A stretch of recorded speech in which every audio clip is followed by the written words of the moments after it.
Welcome to DVC Alumni, where every story inspires the next. The Alumni Podcast, where you get to hear the inspiring stories and transformation that DVC has had to offer its alumni. And now, on with the episode. Hey, folks. This is Charley Daly, your host for the DVC Alumni Podcast, DVC Alumni, where every story inspires the next.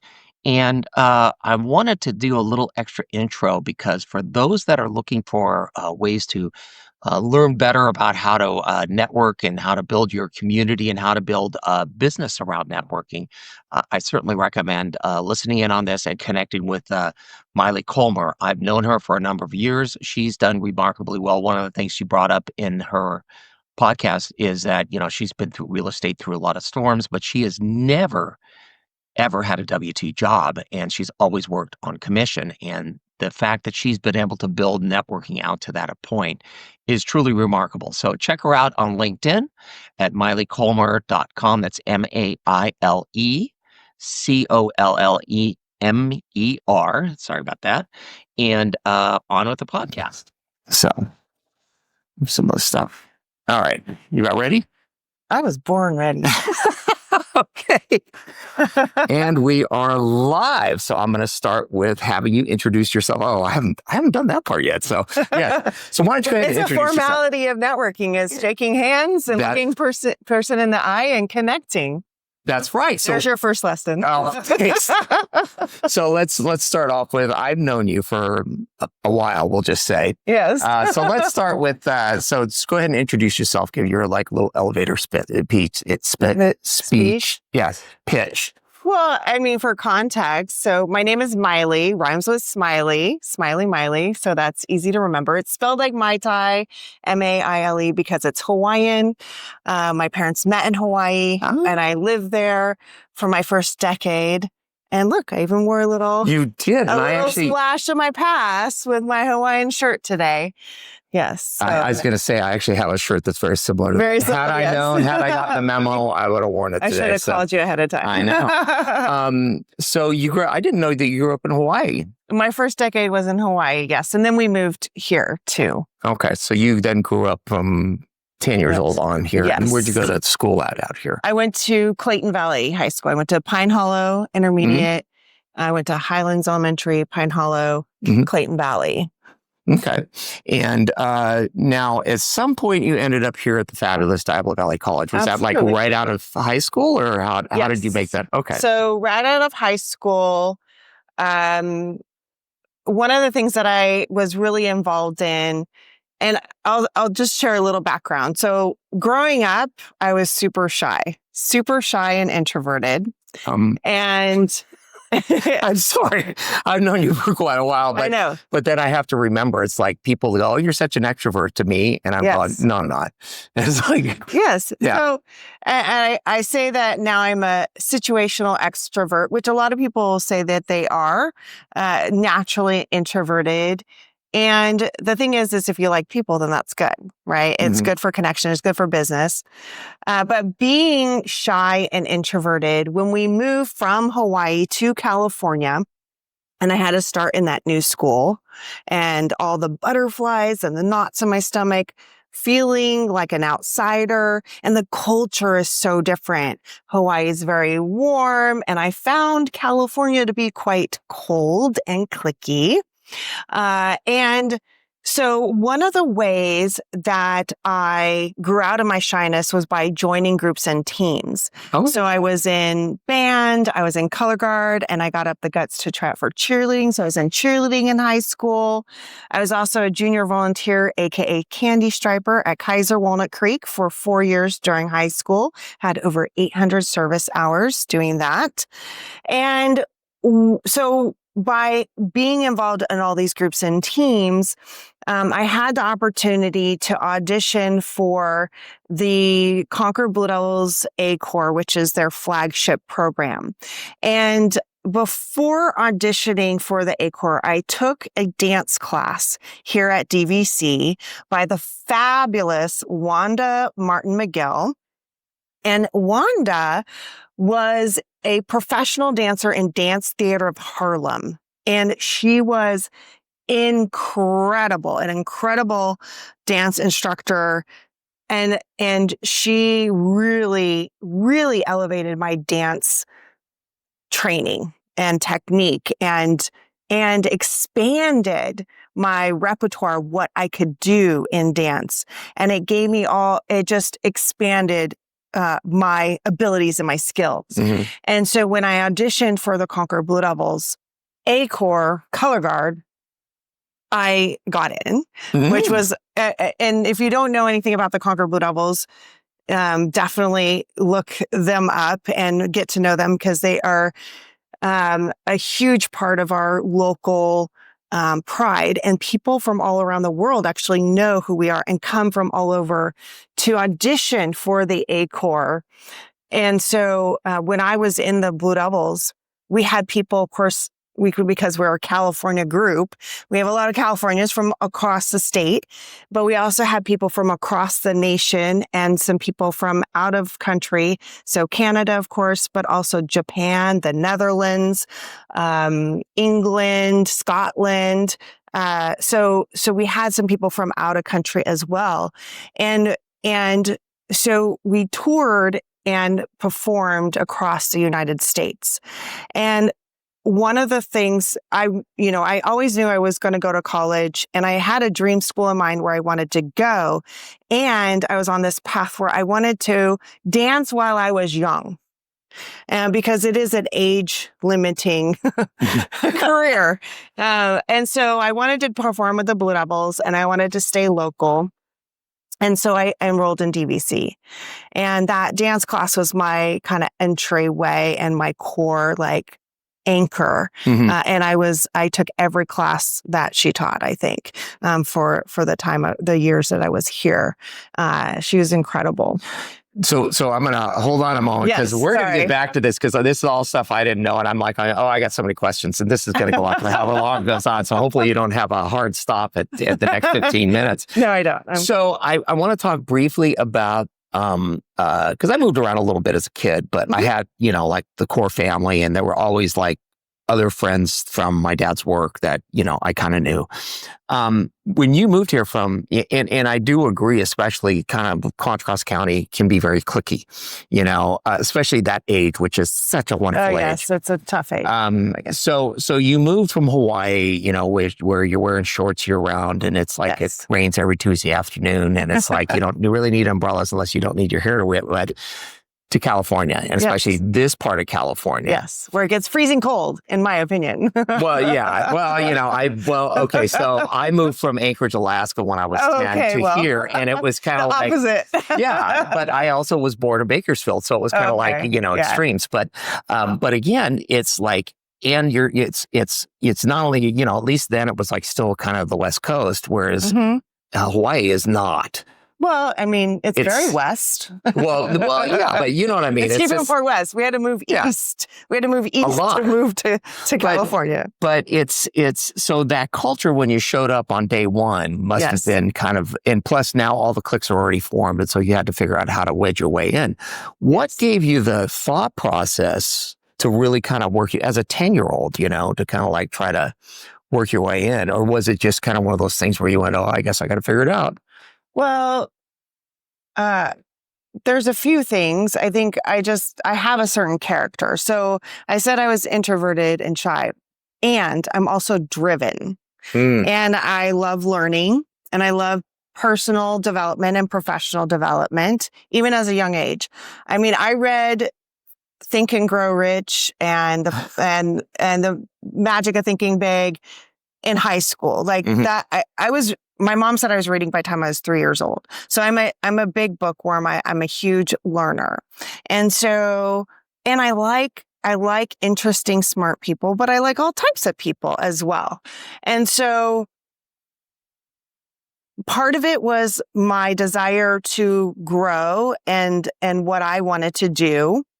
And part of it was also having a lovely mom, a beautiful mom. And one of my best friends. Yes. She and my sister and I went to the Valkyries game last night, which was a lot of fun. So much fun. If you haven't been to a Valkyries game, I highly recommend it. Super fun. And so my mom always did a great job of helping me helping nudge and shove me outside of my comfort zone. Okay. So she was always like, let's do this. Let's go here. Like join the, all of that. So my mom helped nudge, but after a certain time, she didn't have to nudge me because I had my interest and I'm like, oh, I want to try this. I want to try that. And things like that. Well, and you got comfortable with being uncomfortable, if that makes sense. Yes, Because I know one of the hardest things is, and I still hate it when I go to a networking event. My presentation I do, it's like the first thing I say is, I hate networking. I find once I get there, it's just the lead up to it. It's like, like when we were at the Mega Mixer. I was like, I brought my wife with me because that was like my little, comfort blanket, oh, me too, Yeah. Well, I always recommend networking with a buddy. It's the best. Yes. It is. There, and we can add strategy to it. Mm-hmm. And the number one thing is it gives you a home base. It gives you that confidence, like, oh, I'm not here alone. Mm-hmm. So. Okay, so that was, well, thank you. I also, if you notice, I brought an entourage. I came with people too. Well, you do that everywhere you go networking. So it's like, if I see you, usually you got an entourage of people that you dragged along. And I've been doing that with students for some of the first coffees over at, which I like. Okay, so we did that. I was just curious about that. So it sounds like you got a really good, early on, an opportunity to do, everything from like the first time you fell off your bicycle, you were encouraged to get back on it type of thing, and plus a love of books and all that stuff. And it helps us get through that, oh my gosh, I hate this. I don't want to do it. And then you suck it up and out the door, and then you become comfortable with that. Mm-hmm. Okay, so now we're back to your touring with the Blue Devils, which I didn't even know that. I'm like going, oh my gosh, because I do know who they are, and it's just like, that's super impressive. Yes, it's very cool. And they've been in some really cool music videos. Like they've been in a BTS video. They've been in a number of different things, and they also provide the sound. They provide the sound for Niner Noise, is the Concord Blue Devils. I forget how many professional teams, but I think it's like 13 different professional teams across the nation. They provide the music. So there's the horns and drums, and then they have the color guard. Right. So you did that, and you landed here at DVC, and you were taking lots of dance classes because you were in love with dance. Which well, I was a business major. Okay. So let's talk about that a little bit. I also took many accounting classes. Okay. Hey, fun. Numbers and dance. Which one was more fun? So what else was, besides having this amazing dance program, which I know we do have a really good dance program. We have a lot of great programs here. Yep. So were there other things about DVC that you remember from that time period, or? Yes. Well, I was intent on transferring to my dream school. And so I wanted to take the curriculum in order to get me into a 4-year. And big reveal, my dream school was UCLA, and that's the only school I applied to, and luckily they accepted me because of my fine education from Dabble Valley College. That's right. Okay? We do have one of the highest transfer rates in the state. And so I was intent. So I took, I don't know what kind of math classes I took. I remember I took computers and Lotus 1, 2, 3. Okay. Not to date myself, but oops, I just did. I remember that. You take English and history. I took some great English classes here. And I absolutely, there was one professor, and I wish I could remember her name, but she was a history professor, and we had to do an oral history. And so she actually had been a professor at a UC, but one of the things about UCs is there also research and all that. And she wanted to focus on actually educating and not on research. So she came to teach at DVC. So I was one of the benefactors of that because I got her as a professor here at DVC. And she was definitely a hard teacher. Like we had, all of our tests were like written, like we had to write in those blue books back in the day. You did, right? You couldn't write. It wasn't multiple choice or anything like that. And really for me as a education-based person, one of the things I did well in high school too, but high school was kind of but DVC and college in general and UCLA, it allows you to think. and apply the knowledge that you learn. So that I love that. So she had us do this oral history, and I went out to Stockton to interview my great aunt Jean, who was she grew up in the Great Depression, had some recollection of that. And I captured this oral history and it just was a moved over to a life experience as well as a history lesson and all of that. So just, really had incredible, great professors here at DVC. And one of the other things that I did at DVC, I took a speech class. Oh, who was your speech teacher? Do you remember? Neil Glines. Okay. And who is now a dean at Solano Community College. So shout out to Neil. And he recruited me to the DVC speech and debate team. Oh, okay. And I participated on the DVC speech and debate team, and we went to nationals, and I competed in parliamentary debate and persuasive speaking. And I got third place in both at nationals. Wow. Okay. Yeah. Well, we have some good team. I mean, we still do. I mean, yes. we have a phenomenal program now, and again, it goes back to that what a great program that is, and people don't, well, it's just DVC, it's community college, and it's like the fact is I think we won last year in 2025, or maybe it was 24. We won nationals. That's fantastic. Yeah, but again, it's like it's that same, and I can tell you that that's a lot of where you've gotten your articulation and your ability to kind of like research and that ability to present. It was fantastic. Yeah. Yes. It got me on my path. Yes. So, okay. So you went to UCLA, which Tom Martin in our office will be very happy to hear because he's a UCLA grad. If you say Cal or if you say USC, it's like, don't. No. Matter of fact, I encouraged one of the young folks that come through our call. I said, you should apply to USC. Just, and Tom was like, all right. But, so you went down to UCLA. What was that experience like? Because you really had a wonderful experience going up to that point. Now you're moving away from home, but at the same time, you've been traveling all the time. So it's just kind of probably not as much of a shock. Well, okay. I have several things to say about this. Okay. So one of the things about going to Diablo Valley College, and just I think a community college in general, is you have people in all aspects of life. And one of the things that happens when you go to junior college is you have to pay for life, right? So a lot of people are here and they're also working full time. And working full time it can pull your attention away from school because let's face it, having money is nice. Paying your bills, able to eating. have a roof over your head and pay for food is good. And so it can be really challenging to stick it out through community college to get to that 4-year. And so when I went to UCLA, and granted, the kids that go straight from high school to college, they worked hard too, right? And there's something to be said for getting right into that college. And there's a different perspective when you've had that experience of life, and then enter that 4-year. And I think that perspective really made me appreciate it even more.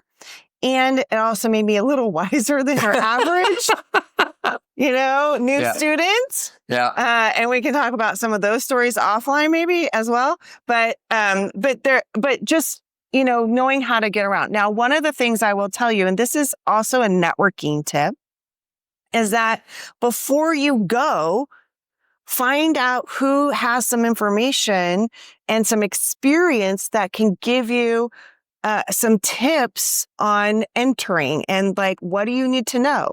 So one of the things, my mom connected me with a friend who went to UCLA and was in a sorority. And so we went and had salads, lunch one day here in town over at Sun Valley Mall. And she told me about rushing sororities. So prior to going, I knew about this. And so I entered Rush and I was able to get into a sorority, and a great sorority that I loved. And it gave me a family within a huge, ginormous campus. Well, you brought up a great thing. Is like when you're moving from, and not to say that, I mean, you got to experience that showing up after, a little bit being gone, as you showed up here at the campus, and it's kind of like, oh my gosh, where the heck am I? Well, and it's, no, and that's where it's like I said, the numbers. Where do I go? What do we do? And it's just like, where do I find this? Yeah. And that's understandable. Mm-hmm. But then I've also been to the UCLA campus for other reasons that it's like, wow. I mean, it is huge, and campus. It's going from Clayton Valley to here, and then moving on to that, which is basically like a medium-sized city. Yes. You were, the idea of finding a community immediately to support you before you even got there, I think is brilliant. So, yes. Anyway, sorry, I interrupted. I absolutely agree with that. It's just having a little community that you can reach out to as you move up the food chain in life and through situations is so much easier than just being thrust out into the world all by your lonesome. Yes. And when you're away from your family, your support system, having people who care about you and that you can go to and be like, how do I find this? Or where do I go for that? Or I'm having a bad day. And go to Froyo, because that's what you do in LA. You go to Froyo. Yes, it is. So, but you have that support system, and you can find it in different ways. But for me, the sorority route was perfect for me. And I'll tell you, those women were impressive. Just who they were and their ability to just take the lead and forge ahead, and just their backgrounds were incredible. And I will tell you, like, the average GPA of a sorority woman was much higher than just a general pop. Oh, really? Woman. Okay.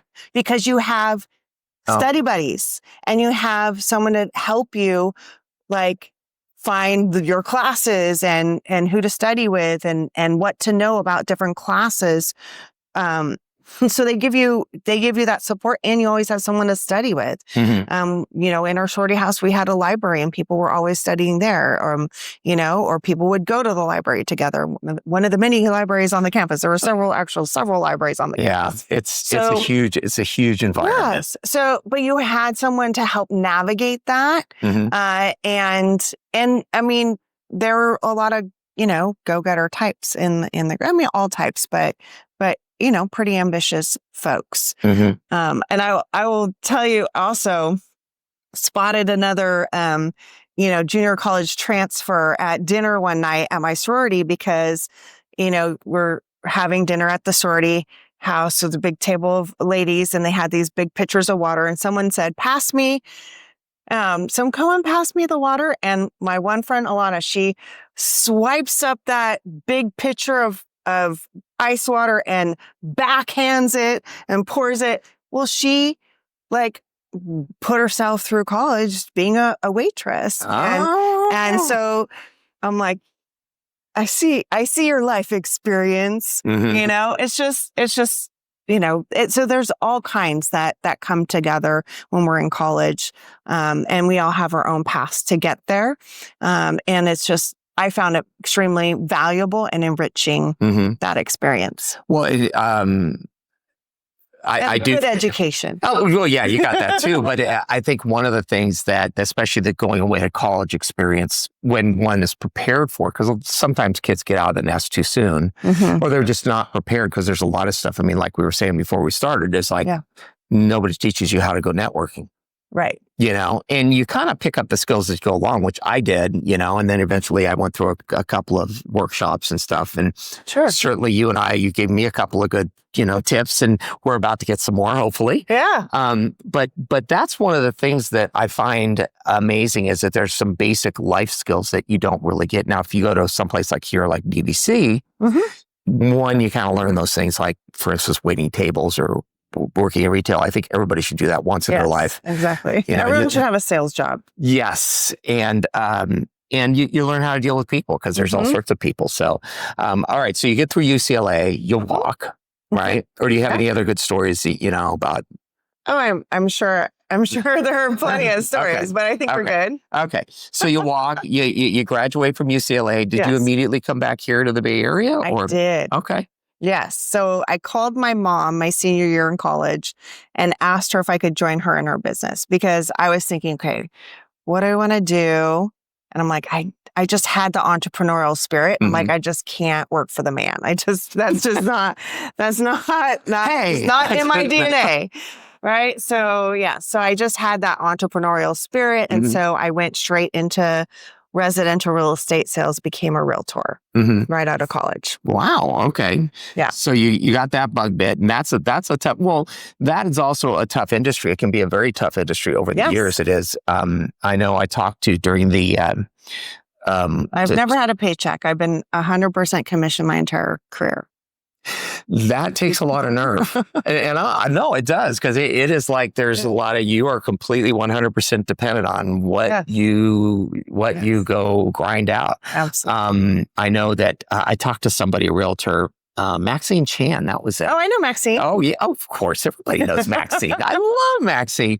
But she was the one that told me something that when the .com bubble burst, she said that was really good for professional real estate people because it got rid of all what she put as soccer moms. Yes. The not professionals, which I can see that is, she found it rather a struggle to be working both sides of a deal to make sure that it was legal, So. And actually, to that point, I'm speaking at the local realtors marketing meeting on September 16th, and I'm going to be talking about that, about my experience being in that time period where I had, a bunch of things in escrow. I had a pipeline of clients, and overnight it all went away.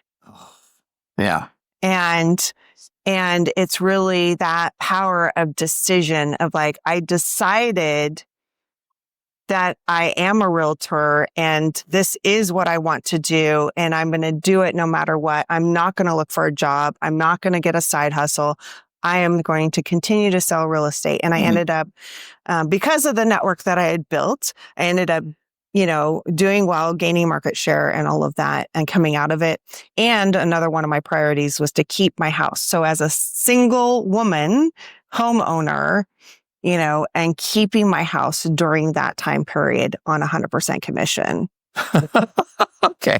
And I did that. Okay. And that's one of the things I'm very proud of. Yeah, I think you should. We should get you a badge or something. I know. No, I mean, because it's a big deal.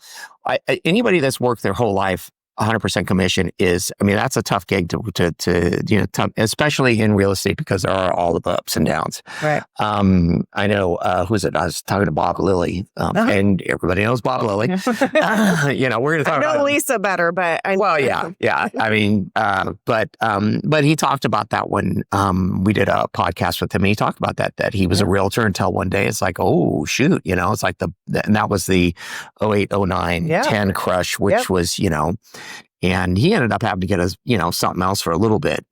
He went back to his union roots, but I didn't even know he was an electrician before he was a realtor. So, archived somewhere. Oh yeah. Well, we talked about it, and that was kind of how the whole thing came about. So anyway, so you got into real estate, and you were building your network. Yes.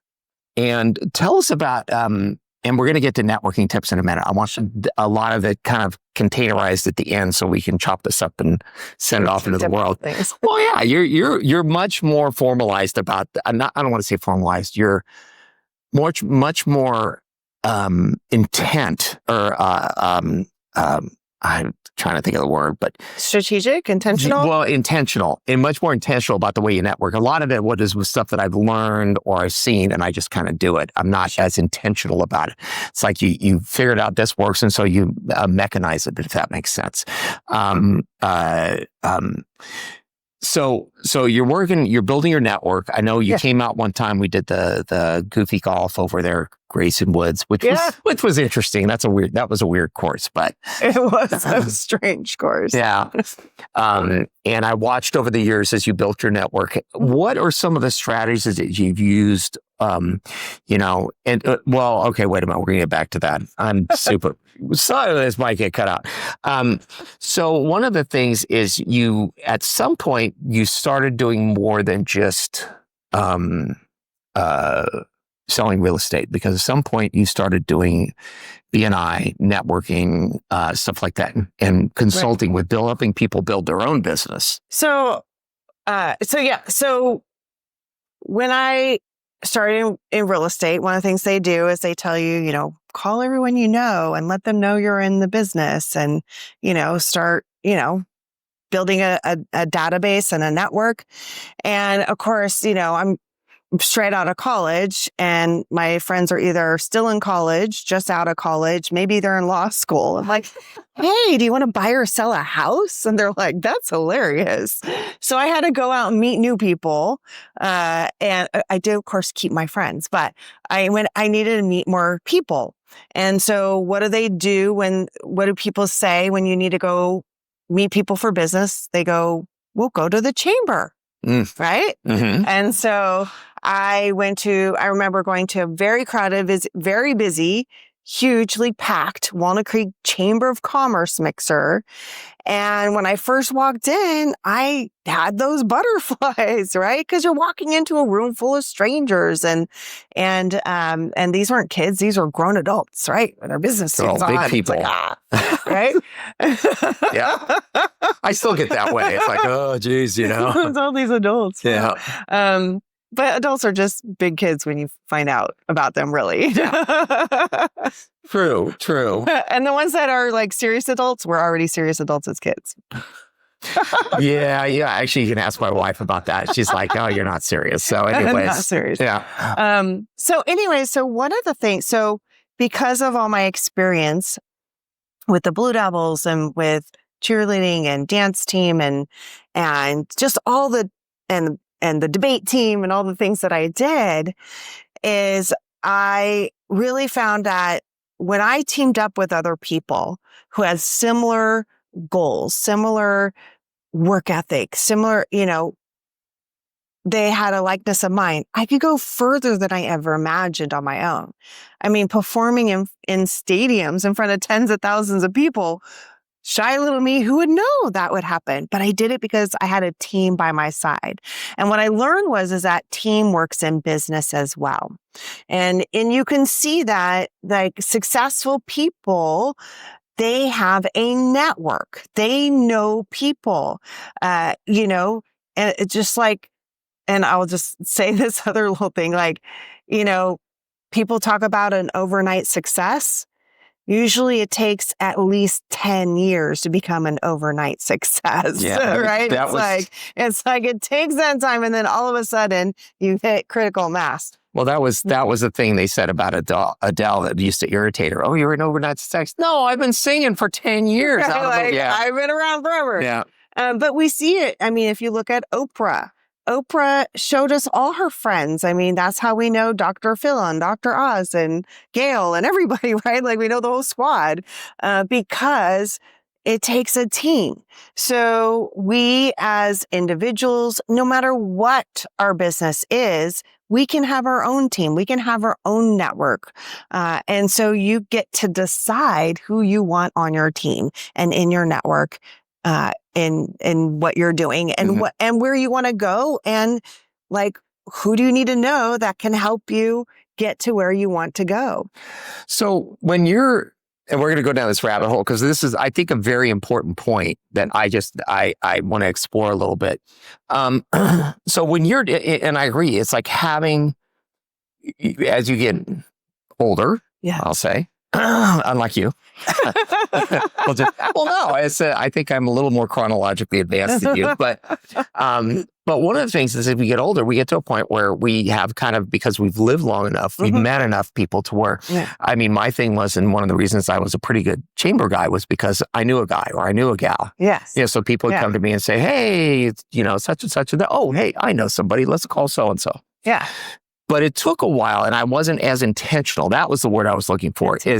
Intentional about doing that. I kind of naturally did that. Yes. And that's one of the things I think I've always admired about you is you were much more intentional about things I just kind of didn't take. Well, no, I didn't. I just kind of took it to granted, and I just, and that's where I was like, oh no, we have to have you on. So as you're going along, because you brought up a point about building your team up, but you're also talking about how important networking with the right people. How do you go about, and I don't want to really call it a selection process, but how do you go about building those? You don't walk up immediately and go, hey, you want to be part of my team, but what's that process look like for building somebody into your network and like not using them, but having them be part of your, team family? Well, for me, in real estate, so let me back up just to give some people an idea of where to start. First of all, I didn't start at the chamber. I actually started within my industry, in my industry profession. And let me tell you, everything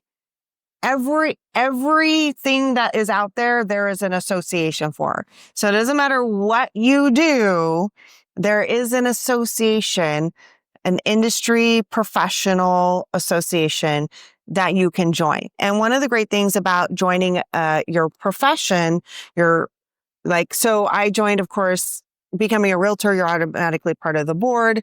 And I went to what we call CCRIM here locally, is the Contrast of Realtors in Motion, which is the Walnut Creek marketing meeting for realtors, which brings real estate people from all different offices, plus all the affiliates. So you have lenders and title and home inspectors and all the different people in that one space.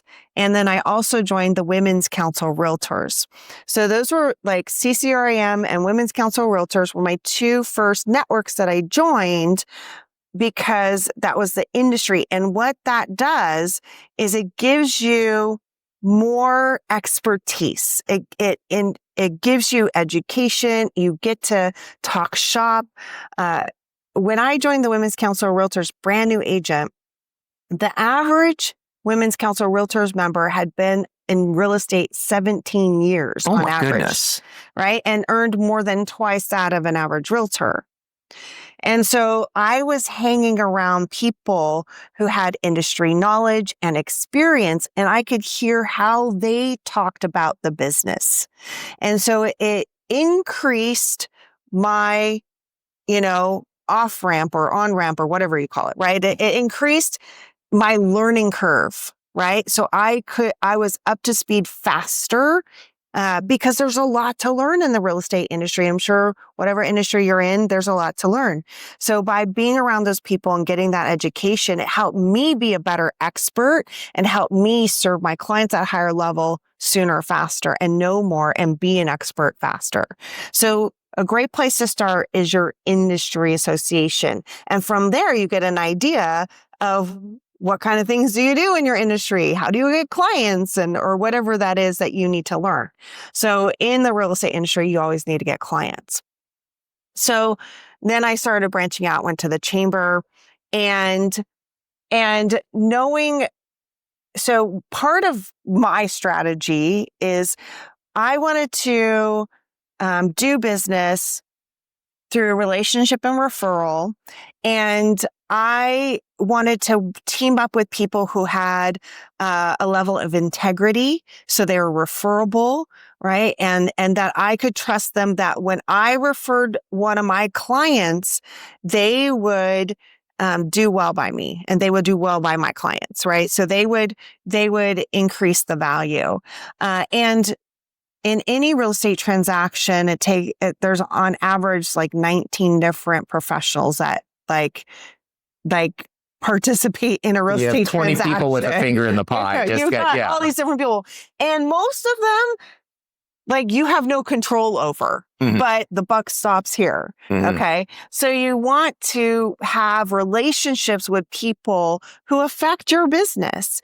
And you want to serve your clients. So part of it is one of my mentors, Dr. Ivan Meisner, who's the founder of BNI, Business Network International, he talks about the networking disconnect. So a lot of people, especially business owners. They're like, I need clients. And people go, oh, go to the chamber. So they go to the chamber and they're looking to get clients. But have you ever been to a networking event saying, oh, I want to buy something. I want to find a life insurance agent and buy some life insurance. No, people don't go to buy, but everyone goes to sell. So what are we doing? We're making connections. We're building relationships so we can collaborate and we can connect and we can help each other. So I wanted to find people that I could reliably count on to help my clients when they were going through their real estate transaction as well as their life.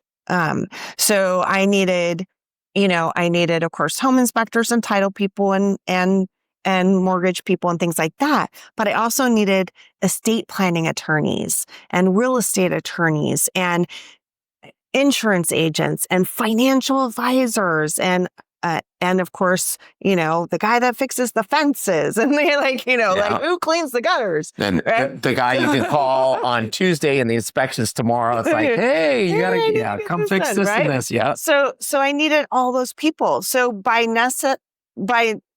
my profession and understanding my profession at a higher level, because I was part of my industry associations, I was able to see who I could use and collaborate with in business and connect with and who I needed to meet. Okay. So that's who I'm going to meet at the chambers and the other events is I'm looking for people that I can partner with. So you just articulated that way better than any. That was always a frustration of mine. Was they'd show up? It's like, well, I didn't get anything out of it. Well, okay, you came to one event, you stood over in the corner, you didn't talk to anybody else, and of course, nobody hired you. They didn't even know who you were. Right. So you have to talk. You have to meet. You got to talk. You got to go up. But that that rather than walking out going, you need to buy me. Yes. Hey, what can we do together? Yes. It's like that attitude. I haven't heard it articulated. I love that. I'm stealing it, by the way. You get first credit. So the other thing too, and I think this is something that you've alluded to, but I'd love to hear you just talk about this is a thing that takes time. Yes. It takes an enormous amount of time. And I don't mean just like a month. It takes, There's no overnight successes, people. Yes. Relationships take time. Trust takes time. And it can happen fast and slow at the same time. Okay. So sometimes you go to an event and something sparks and business happens immediately. But you can't go with that expectation. You have to go with expectation that you're planting seeds and you're developing relationships. And you also have to be strategic about the next step. So we all know the fortune's in the follow-up, okay? So if you go to the networking event and then you never do anything with those relationships that you started, then you've wasted your time. So so success in any realm, when you're especially talking about business, there's a component of consistency. So if I am going to, mail to my database, the more consistent I am, the more success I have. If I'm going to post on social media, the more consistent I am, the more successful I will be, right? So if you show up over and over, the more successful you will be. So consistency in showing up and doing the activities is part of it. And relationships over time. And you build that trust over time by being there consistency. Consistency in showing up helps make the relationships develop easily or more easily. And because I'm intentional, right? Yes, we talked about that just now. It's not just showing up for the group events. You've got to get to know people one-to-one. Like we're sitting down one-to-one. We are going to be more connected and feel a deeper level of relationship now that we've had this one-to-one sit down, even though we're sharing our sit down with everybody else. Well, yes. But, and to that point though, and we're going to talk about some of the BNI, because there's aspects of BNI I love. I was just never able to get involved because it didn't make sense with what I'm doing. It's not for everyone. But one of the things, so I mean, like a good example of that is in some ways we are conducting a one-on-one, but Yes. it's like the Blue Devils saying, I never knew that about you, Yes. and it's like, I'm going to remember that now. But it's that the other thing too is, and this is one of the things I teach, folks when I'm doing a networking classes, the next day, shoot them an email. Shoot them a text, something, and then follow up again, just say, hey, I'd love to get together for a cup of coffee. Do have more than one cup of coffee with them if it's appropriate. Right. If they say buzz off, then all right, we'll try some other time. Well, so yes, all of those things. And when you meet, I always say like, well, first of all, there's lots of ways to connect afterwards. And one of the easiest ways is, like you said, shoot them an email, a text, and also LinkedIn, right? Because that's an easy way to connect. So, and that's like the start. But like you said, we need to actually build the relationship. So sitting down for a coffee meeting is really advisable. And I always say that first coffee meeting is to find out if you want to have another one. Right? Oh, this is like dating, isn't it? It's been a while. Like it's been a while since I've dated, but it's kind of like business dating, right? Yeah. It's like you want to find out, like, is this someone that I want to invest some time with, right?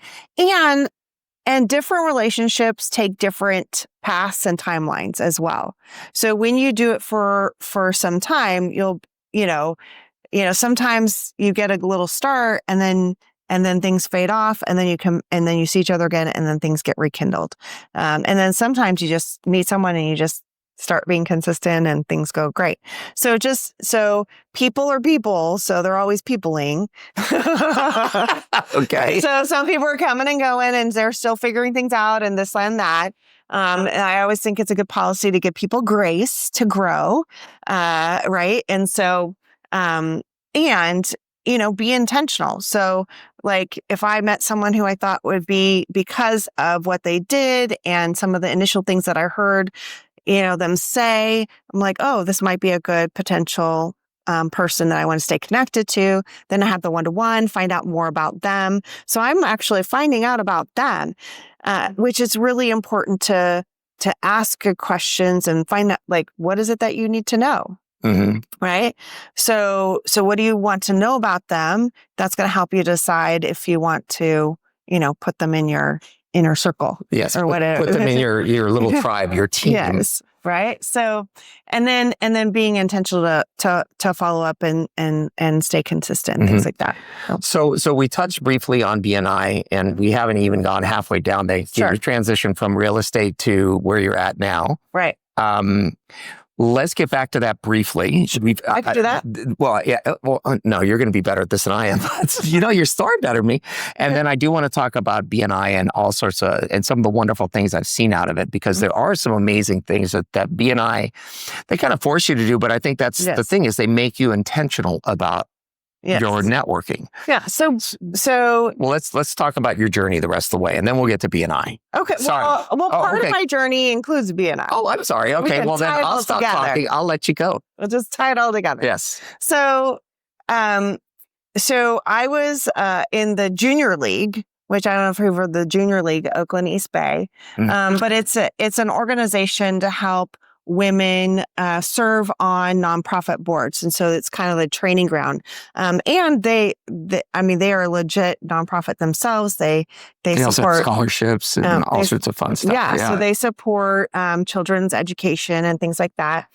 So I was in the junior league, and as a realtor, I was on a committee, and there was a mortgage gal, and we just connected. We're like, hey. And so we started networking together. And one day she's like, I met this guy, because she was at an event and I was at a different event. So we were connecting and saying, we divided in Concord, right? And so we're connecting, and she's like, I met this guy, and he said that we can build our own business referral group. Do you want to do that? I'm like, yeah, let's do it. I'm in. Let's do this. So she and I went and visited a BNI chapter, is what that was. Okay. And so we saw it and we're like, yeah, we want to do that. So we started a BNI chapter. So our BNI and so BNI is the world's largest Business Networking International. Business Network International, BNI.com, BNISFBay.com for those of us here in Contra Costa, local. And it's one person per profession for the purposes of generating and passing referrals as business colleagues. And so we built our BNI chapter, and through that building process was great because you got to say, hey, do you want to grow your business? Come with us. We're building a group. Mm-hmm. And so I got to do a lot of networking and building my network through the inviting process of bringing people to the group. And here's the thing about business. The more people you know and talk to, the more opportunities happen. So it didn't matter if they joined or not. I mean, obviously we had goals that we wanted to accomplish to grow the group. And just by talking to more people and giving them that opportunity to at least come and visit or talk about it, it expanded my network. Mm-hmm. Okay. So that was actually part of my strategy to grow my real estate business. And BNI is actually a strategy, a marketing strategy for your business. And they kind of make it as easy as possible to plug and play and do it, but you have to do it. Okay. So one of the things, because I'm intentional, Mm-hmm. there's a few things that I wanted to create in my chapter. So different chapters have different vibes. Okay. They have different, characters. Each one is different. And for me, one of the things that was really important is that every person who walked in that door felt welcomed, because guess what? I remember what it's like to walk into a room full of strangers and feel like an outsider. So that was one of my intentions, to make sure everyone walking through the door felt welcome. We are humans, and so I can't control everybody else and what they do, but we can create a culture that hopefully creates a warm environment. The other thing is we wanted to be intentional that this was for business, and we wanted to grow the business. So we did that through, of course, always having new people walk through the door, always having new people, and tapping into education because that strengthened our understanding of how to work the BNI system and how to work referrals for our business and how to better market us through word of mouth. So that education and that focus, like we are here for business, and, we have certain standards in that regard. And we didn't accept anyone who walked through the door if they wanted to apply. We actually vetted them because we wanted people who we could count on as referable. So we're going to take a quick break. Yes. Okay. And we will be right back. Okay. So when are we doing that interview? I would. That would be awesome. Anyways, okay. So sorry about, okay. And we are back. So sorry to break things up a little bit. No, it's okay. So we were talking about BNI. So we were on to, you started in BNI, and you were talking about some of the aspects of that. Yes. I kind of went on a little BNI explanation. Let's keep going, because the thing is again, like I said, I find some of the things that they do, again, because you're intentional, it worked out really well for you. And that's why I'm like, I could totally see this, But anyways, go ahead. Well, part of the thing about BNI is, and anything in life is, what you put into it, you will get out of it. Mm-hmm. Okay. So if you just show up and you're just like clock in, clock out, you're not going to get all the benefits. So you do have to be intentional. And I think people sometimes think about it as an entity, but it's really about their business and how they're marketing their business and the relationships they're building.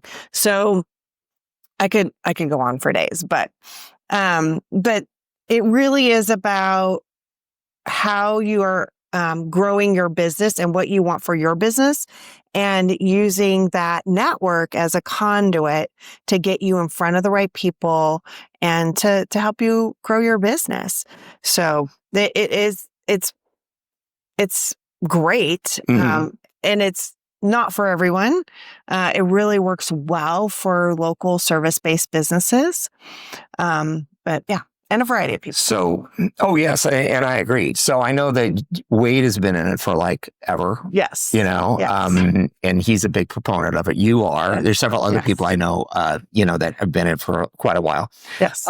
So talk about just some of the basic mechanics, because I think there's certain things that even if they can't join a BNI now, yes, there's aspects of what BNI does, like they kind of, again, because it's very intentional what you do, there's like the one-on-one, there's the, everybody gets an ad, all this stuff. So talk a little bit about that, because I think that's very interesting. So the number one thing is to show up. Wait a minute. That's cheating. So I know it sounds obvious, and you will find that people don't always show up. Mm-hmm. And you have to show up in order to get the benefits. You have to show up in order to build the relationships and build the trust and to be known for your thing, for your showing business, right? For showing up. And how you show up matters. So remember being intentional. I'm just going to go total head on this. Go. But so one of the things that I decided, especially in my early years, as I was trying to establish myself as the expert and looking like I was 16 still, because I was straight out of college and definitely a lot younger than your typical realtor, is I wanted to create a professional image. So I always wore suits to BNI because you want to dress for the type of business that you want and based on your profession and things like that. So you want to dress like the business owner. Now that I'm older, I can show my Hawaiian shirt every now and again. But if I was at BNI, I'd be wearing a jacket on this and heels. Okay. So it's also that professional image, because when you are in business, you are your brand. Okay. Especially if you're a solo, or even if you just have a small team, maybe 10 employees, and you're the leader of your organization, you are the brand. So what is that image that you want to portray? And one of the things when you're talking about business by relationship and referral, how you show up matters. If you slide in after the meeting starts and you're, wearing your sweatpants and then you're on your phone and then you leave before the meeting's over, like that's a different reputation, even if, so people will expect that. So if I'm going to refer this person, so you don't want the disclaimer like, I have someone that can help you, but they may not show up. They might be late. I apologize. Like, you don't want to give that disclaimer. So when you show up, you want to represent your brand accordingly. Okay. What do you want to be known for? Do you want to be known for being, a giver and a generous person and kind and an expert? Or do you want to be, someone who is unethical? You have choices. These are your options. I mean, you have the choice. You could do what you want. Okay. So number one, show up, and then show up as that professional, that type of business that you want. So I know that was total basic, but sometimes we have to say these things, dress for the business that you want and the clientele that you want. And then, one of the ways to get better trust and relationship is to have the one-to-one meetings. So in BNI, they do track certain things. They track the referrals that you give. They track the one-to-ones. They track your education, your continuing education units that are BNI focused, referral focused. They track your thank you for closed business. So that's when so say I gave you business and you got business and you got the sale, you would thank me, and then I would get the dollars in my column at BNI because I produced that revenue for you. Mm-hmm. Okay, so we track revenue. So that lets us know that what we're doing is working. But the fastest way to give and receive referrals is to show up Be there in the entire time, network, build relationship, and do the one-to-ones and be curious. Like, so what is your ideal client and how can I help you? And all those things, and get to know them, and then be able to speak well of that person. And how do I promote you? How do I say the things to be able to generate business for you? And how do you say the things that you can generate business for me?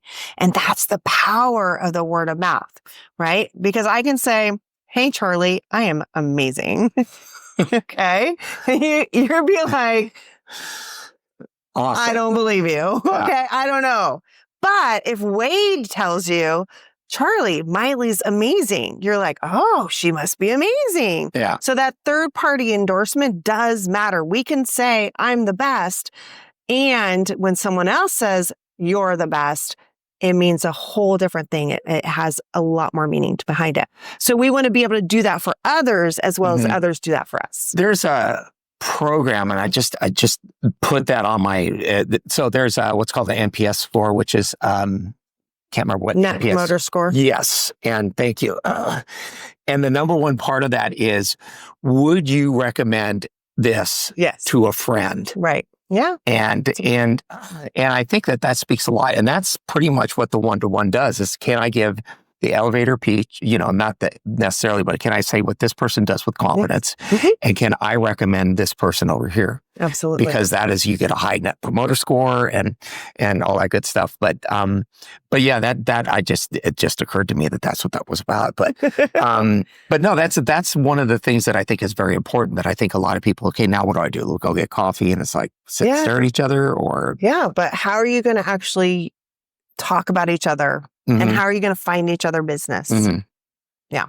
Okay. So, I mean, the magic of BNI is, okay, and this is for any networking. It doesn't matter if you're in BNI or not, but you show up to an event, and sometimes I've seen people, they're like, oh, there's only like 12 people here. Guess what? Those people know people. So it's not just who is in the room, it's also who they know, right? So how many people how many connections do you have on LinkedIn? How many connections do I have on LinkedIn? So it's, and they say a typical person has a sphere of influence of 250 people. And nowadays, of course, with the social media, most of us know far more than 250 people, but we really have influence with 250 people. Mm-hmm. Okay. So even if, there's only 12 people in the room, it's 12 times 250 is the actual opportunity that's in the room. And so it's not about selling to the room, it's selling through the room. I like that visual, selling through the room. You get that too. So I'm going to steal it though. But no, it occurred to me because I think one of the things, I didn't invent that. I'm pretty sure Dr. Ivan Meisner said that. Yeah. Okay. So we'll go, but you get first credit for it. So one of the things is, I know for me, one of the more intimidating things is going to like the mega mixer, because you meet a ton of people. Yes. One of the things that used to drive me nuts at chamber mixers is, that you'd have the person with all their brand new cards. They stand at the gate doing this, right? Handing out cards. And it's like, I tell folks, and like, don't ever do that. Yes. Everyone will hate you. And unless you're giving away a coupon for free money, right? don't.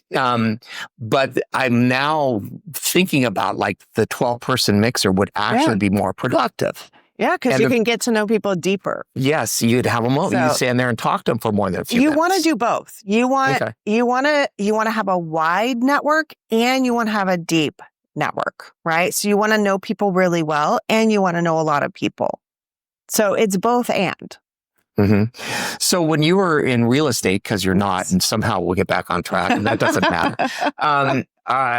So when now I coach realtors. Well, and that's what we're going to get to. So, but how much time? Because so like when times are hot and you're selling houses, you know, it's like you're busy doing listings and following up and going to closings and all this other stuff. Yeah. But you're also continuing to build your network, because it's really easy to get distracted by all the things that are going to write you a check today. Oh, this is so important. Yes. So. Absolutely. So when you are in business, you always have to have clients. Okay. So your number one number one thing is to keep bringing clients in the door. So one of the biggest challenges most business owners have, especially newer business owners, is the roller coaster revenue, right? Mhm. Because what happens is they're like, oh, I need clients. So they do this flurry of activity, right? They're going to the chamber, they're posting on social, they're calling people, emailing, they're like getting the word out. They're doing all this marketing and sales activity, right? And so because they do all this activity, then they start to get clients. And they're like, yay, clients. Because most people got into business not to be in sales and marketing, but to actually, help someone with their expertise.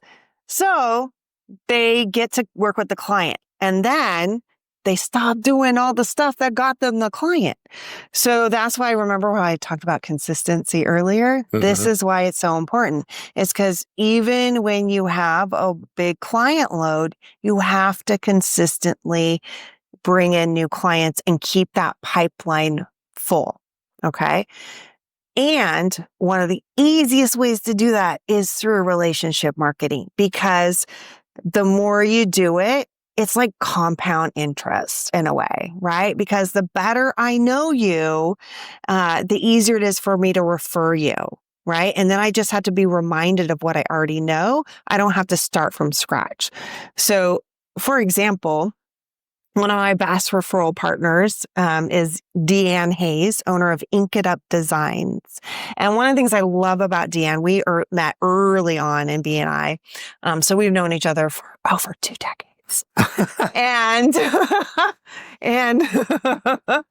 and she actually used to own what we call a brick and mortar, which is an actual business with a building in downtown Walnut Creek. She owned the frame shop. And then she sold the frame shop and started promotional products. And so one of the great things is because I've known her so long, I know her work ethic. I know, I use her all the time for my own promotional products. I refer her all the time. It's easy for me to talk about her, and I know what she does and her capabilities. So I was on one of my WhatsApp groups with all the presidents from the National Speakers Association. And someone was like, we need a banner. And I said, okay. So not only did so it can be fun too, because I get to help my friend Deanne get business. So of course I put a little message like, call Deanne. And then I found a photo of the banner that we ordered through her for our chapter and posted that. So there's a visual, and I went that extra step because I know her, but it was easy for me to do because I knew what to do and I had that knowledge of her. And so she's able to get that business. So again, so you that's did very intentional. yes. And I just referred because it's like one of the things I've always liked is being the, hey, I know a guy. Yeah. Right. Do you need to answer that? No. Okay. So I've always liked the, hey, I know a guy. Hey, I know a guy. But Yes. it's invariably because I know that person. Like, for instance, you want to talk about computers, I'll give way to call. Yes. Right. You want to talk about blanket on his name. They don't come to me, but, want to talk about this service or that service. And it's like, oh, I know a guy or I know a gal. I know, hey, who you need to call is. Yes. You're much more intentional about it in that. Yeah. And because you've known her for quite a while and very familiar, even though she doesn't do framing anymore, she Yes. does promotional products. Yeah, And but you've also developed that trust with her. Yes. Because you absolutely know that she's going to deliver and take care of it, regardless of what happens. And so the thing is that I know that I do that for her, and I know she's going to be doing that for me. Mm-hmm. And so this is what helps our business keep going while we're dealing with, our clients and things like that. And we talk on a regular basis. Okay. So you got to keep that consistency going of letting people know you're in business and building the relationships. But it gets easier because it starts to come more natural and like, oh, I can help people. And it's it's helping others as a way of growing your business. Mhm. Okay. And that's that law of reciprocity. If I help you, you'll help me. And that helps small business owners so much that they're not in it alone and that they can have that help from their network to help them source clients and bring clients in. And it's Right. cheaper than a yellow page. Not that there are yellow pages anymore, but And that dates you, Charlie. yes. Well, somebody's got it. Anyways, But yes. But okay. Well, so let's keep on the journey. But no, I mean, that's a very interesting and very important point, I think, that you make about the need for creating depth and how you create depth in your network. Mhm. And it's not just go have one coffee. Right. It's like you're always looking for more than one coffee date and looking for building that depth of relationship to where it's like they just come to mind. Yes. You know, I mean, if I call you up and say I need promotional materials, you'll go, DNAs, Yeah. Up Designs. Yeah. Easy peasy. you probably even have her phone number. Well, not anymore. Nobody has a phone number. Right. Yeah. But I can easily just text Yeah. you her info. Yeah. Right? Yep. Super easy. Yeah. So that's another just side note, like build a database, right? Do you have a specific database product that you use or? So the industry terminology is CRM, right? Mhm. Client relationship manager, how people say different things for the C's, customer, client. Anyways, that's a piece of software that can store your contacts, and the different ones have different capacities. So it depends on your industry and all the different like bells and whistles that you need and what your purpose is. I actually have a CRM matchmaker. So I have a friend who is like a broker for CRMs. So you can talk to him and then he can help find the right CRM for you. I would love to talk to him. Okay. And We have to one, connect because you? of, yes. Do you know her? So, but no, the reason is so I've used, I mean, at the chamber, we used Access, which is, very powerful and also really miserable. Yeah. I then, when I was in Silicon Valley, we used Salesforce. And when it's used properly and when you have an administrator who knows what they're doing, yes. it is a beast, but it is really powerful and great. Yes. And I haven't really found anything since. Yes. And part of it is I want to just get to know them and talk to them a little bit about it. And the other part of it is like somebody who's starting out. Yeah.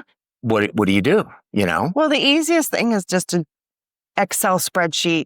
Excel Or a Google spreadsheet sheet. still works, Yeah. or a Google sheet still works. Okay. So you can use a spreadsheet. Yeah. And even when you have a CRM, I always recommend backing it up and having an Excel or Google sheet backup. Right. Just because you never know and Stuff things happens. happen. Yep. Shiitake happens. So, Okay. I like that too. Shiitake happens. I remember that one. So, okay. So we got sidetracked slightly by CRM. So Yes. So where were we at? well, I can share that. Yes. So I was a realtor for 20 years and made it through the financial crisis and came out the other side in the top 3% of realtors here in the Bay Area. And because I was doing so much and I was doing a lot of volunteering with BNI, I was helping start chapters and I just had a great network. People started asking me to mentor them and to coach them. And I decided I wanted to grow in a different way. I wanted to do more speaking because I hadn't been, doing that much speaking, some speaking, but not that much. I wanted to expand my speaking and I wanted to grow in a different way. So I started my coaching and consulting business in January of 2012. So I've been doing that for 13 years now. So don't do the math, please. But so now I help business owners with their businesses, and I consider myself a business development coach, which is helping with the growth of their business. And I have also launched another company called the Business Acceleration Group, BAG for short. And these are business masterminds intended for those local service-based businesses, 10 or fewer employees who want to grow and scale. So we provide them with proven business and marketing strategies along with the peer support that's so important for business owners to have that. Actually, the person that was calling me was one of our newest members. We just are launching in collaboration with CoBiz Richmond, which is a nonprofit co-working space in Richmond. We're launching our newest mastermind there. And so that was one of our founding members of that mastermind that was calling me. And so this has been really exciting to do that. And actually there's some other, because I'm just excited. I can't believe it's taken me so long to reach out to you, but that's actually one of the things that I'd love to get a little bit more information on, because I think that we have these young, and some of them are actually already have businesses or have launched businesses, and they're still here, and I don't mean that but I mean, they're young and kind of, and so I would love to be able to connect them to you and your group and stuff like that. All right. So we were talking about the Business Acceleration Group Mastermind. Yes. Tell me about that. So, like I said, the Business Acceleration Group is for business owners, mostly our local service-based businesses with 10 or fewer employees who are wanting to scale and grow. So we provide them, they are in-person, monthly masterminds, and we provide them with proven business and marketing strategies. And then, of course, along with that, facilitated peer support so they can grow and scale their business. It's really important for business owners. I mean, most people don't have training on how to be a business owner, and that's right. No one knows everything. No one knows everything, right? So we need to share in that educational journey of the entrepreneur, and that's one of the things that me and my co-founders want to provide is more of that entrepreneurial support, entrepreneurial education to help business owners to be able to grow and thrive in their businesses. Yeah. And one of the things is, and I'm just, again, my brain kind of goes about 50 different places, but one of the things that you brought up several times, for instance, BNI, it's in person. Yes. Right. Yeah. your Business Accelerator Group. It's in person. I know there's a lot of folks want to do virtual stuff. I'm not a huge fan of it, because the thing is I are old and I like to actually see people. I also think that the Zoom session is good for a lot of stuff, but learning and building a relationship is not one of them. During COVID at my previous job, we had new people come on, and there were people all over the country that I'd never met before except on Zoom. Well, then we had a company-wide meeting and I met them. And first of all, I'd only seen them from here on up. And I've got one guy I met, I thought he might have been 5'6" or 5'7". Turns out he was 6'4". And I was like, wow, you're tall. Very good friend. He works for Austin PD now. But yeah, Joel was like, I was like, oh my God, hey, you're way taller than I thought. And other things. I mean, it's kind of like one of those things if you get these preconceived notions about. And that was one of the things that really struck me as why in person is so important. How do you feel about it? I mean, what do you think it does as far as adding to the magic of building a network? Well, especially if you're in a group setting, on Zoom, you can only have one conversation. Okay. When you are attending an in-person meeting, you have the time where people are gathering, they're coming into the room. Hey, can I get you a glass of water?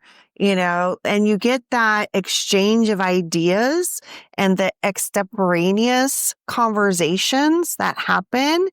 And you can check in with people and I can go over and say hi to Charlie and say, hey, how did that go with that person I connected you with? And you can have all those little side conversations that are so challenging to do on Zoom. Sure, you can, chat and blah, blah, blah. It's just not the same. So it's there's just a different connection point, and you feel someone's energy. Yes. Right? You feel their energy. So being together and experiencing something together creates relationship. And you can create deeper relationships faster. Now, Zoom was fantastic to keep us connected through the time when we were in the lockdown and all that. And, it still serves a purpose because the Bay Area, we do have some pretty serious traffic, and sometimes it's easier to pop on Zoom than to drive across town. So, it's good to have a combination and really for the purpose of growing deep, meaningful relationships and having in-depth conversations as well. Especially with a mastermind, it's really great to have that in person. That session. Yeah, I mean, I agree. Zoom is good for some things. I've done a couple of sessions on Zoom, of podcasts on Zoom. One was with a gentleman, DVC alum, who lives in Guam. Yeah. And he wasn't going to fly out here to see us. That's pretty much all day. And then, 2 or 3 days to get out here. Another one was a student. She's going to the University of Perth in Australia, and some other folks, trying to think of some of the other places like a number of Australian, Indonesia, things like that. So it can help us connect us worldwide. Yes. But I do feel it's a little more superficial unless that's the business you're in, if that makes sense. Mm-hmm. So, okay. So you got this mastermind group. Mm-hmm. What else have you got going on in the coaching? Yes. So I've got a couple of free workshops coming up called Scale Smarter, the roadmap to time, profit, and freedom. Because so many business owners they're hustling and grinding. And one of the things that we do also in the mastermind group is we help shift the mindset because the way that you get to 6 figures is different than how you get to 7. Because there's a lot of you can grind it out to get that, 6-figure business, but to move to 7 figures and beyond, and building a big, business, you need to have some systems, you need to have some operations, you need to have, people. And so that's what we're doing in the mastermind as well as in my Scale Smarter workshop as well. And there's also a coaching program that goes along with that as well that'll be launching in September. So those are some of the things that I have. And I also, one of my clients is Home Smart Optima Realty with offices in Concord, Antioch, and Fairfield. And I'm the coach for their, 100 agents that they have in those offices. So. Okay. By the way, we are going to link to this stuff on the podcast and stuff and put it. Well, it's only fair. You're taking time out of your busy day, and sitting with me and chit chatting. So kind of bring it home a little bit. Are there any other networking tips that you would give for somebody like that if they're just getting started? Or if they're maybe, starting out in a new industry or something of that nature? Like I said, the first step is to go to your industry association because you're going to find a lot of information there that's going to support you. You're going to find out, you're going to be able to be a higher level expert in your own profession because a lot of these associations bring education to you and you talk about what's happening in your industry. So you get that cutting edge information. And of course you make connections within your industry, which is always beneficial. And it also give you an idea where to go next. Because then you'll ask the people in the room, so where should I go? And what do you do? And you can ask people what they're doing and get an idea what you want to do. And then, have some of the networking tool basics. Okay. So make sure that your LinkedIn profile is up to date. A lot of people use LinkedIn to connect. So whether you're virtual or in person, a lot of people connect on LinkedIn. Where was I? I was at the WCOE, Women in Construction Owners and Executives event. And a lot of those women were connecting their LinkedIn with their phones, taking their phone out and connecting on LinkedIn instead of just passing business cards. People pass business cards as well.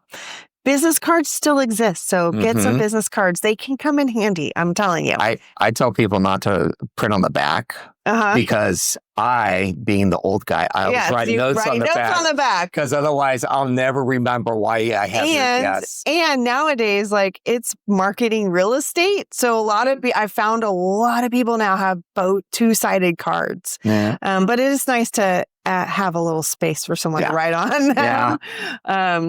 So some of those networking basics is having your business cards and having your LinkedIn profile up to date so you can connect and maybe even having a digital card as well.